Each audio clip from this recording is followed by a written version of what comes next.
you know, I have great plans for Jamaica. I have great plans for us in the 100-meter hurdles on the global scene. So let's see how she helps my dream come true.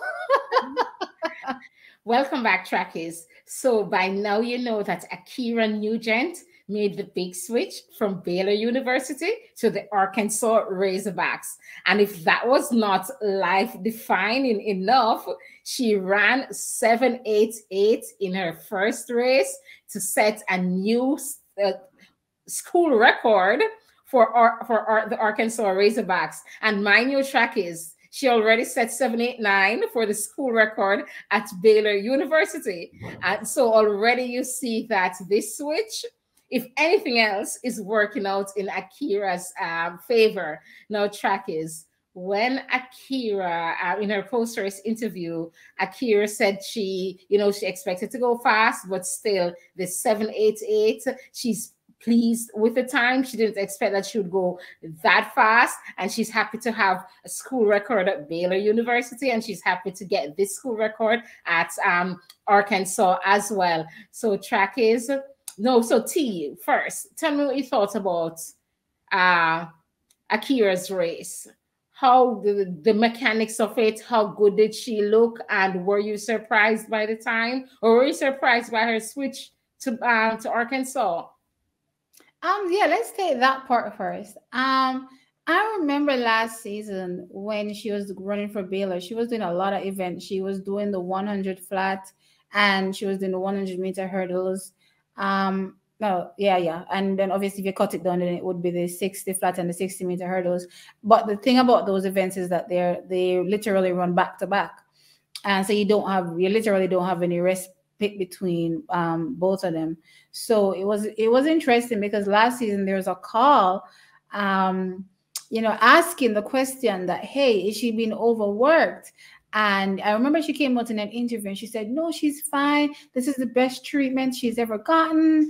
And, so forth and so on. And, I was kind of sad-eyeing that because, the thing about athletes is that they're never going to say how they really feel, in my opinion, because they're currently with the institution. But certain moves make you have to wonder if there's any truth to, such a situation where she felt like she was being overworked and she got a better opportunity to go to Arkansas and, and she snatched that. Obviously, when we talk about schools for track and field, then Arkansas will rank higher than Baylor. So for me, it would be a no-brainer for her to go. But I'm wondering if, a little bit more went into her decision.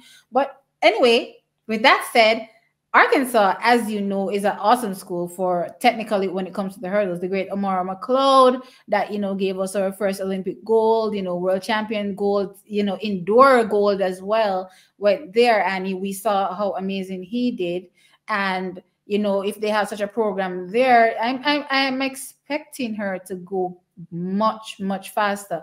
As it relates to the run, she said she was surprised. She said she was going after the school record. She just didn't know it would come this early because it was on her mind. So off the bat, she's putting in the work to get the results. So to get it in the first run, what's going to happen for her next few runs.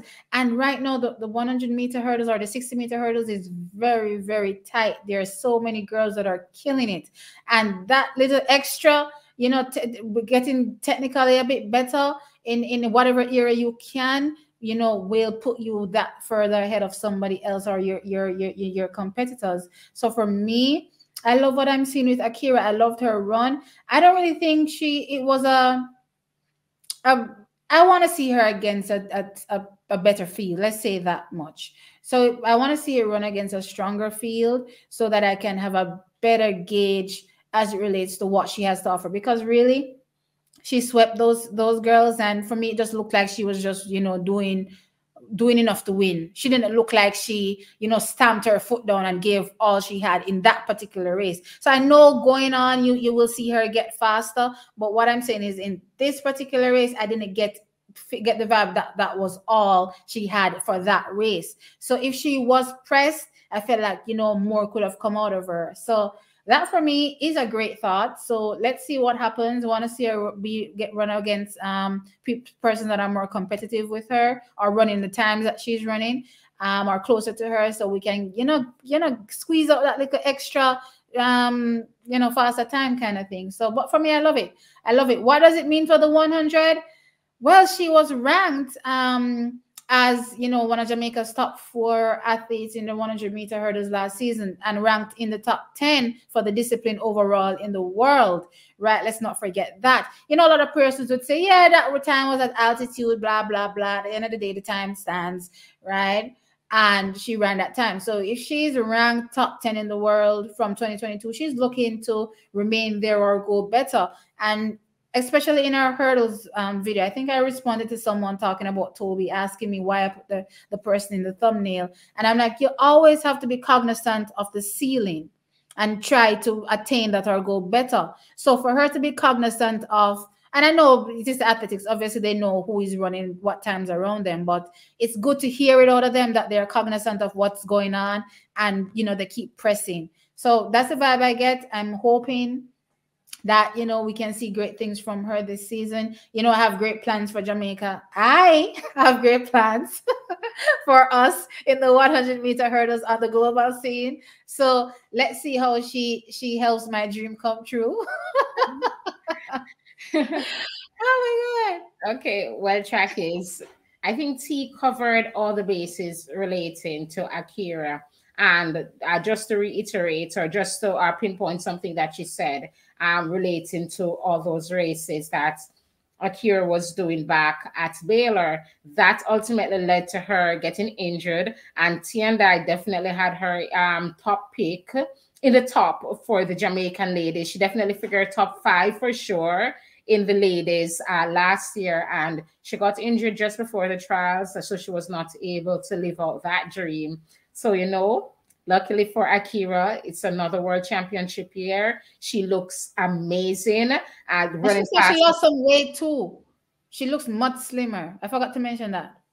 Right. So she does look right. She does look toned, and she has produced this in January. I know it's just about 2 weeks off when she ran the 789, but that says a lot that she's already back to where she was last year. So again, track is look out to see her, hopefully, fingers crossed, at the national trials, doing exciting things. Trackies, later on, we'll tell you where we stand with that and who we believe will make that final cut, top 3 to the World Championships, because the competition is stiff in the world, as Steve said, but it's also quite stiff in Jamaica. So tell us your thoughts in the comment section.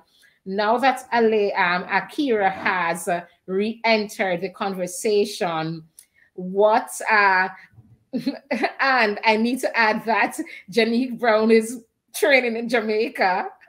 Where do things stand as it relates to the other top ladies that we've mentioned in several videos? Go back to our videos where we mentioned who the top Jamaican athletes are in the hurdles. But tell us what you think, Trackies. Where does Ackera fit into the bigger scheme of things? Let us know your thoughts. I'm Tam. MC. We'll catch you in another one.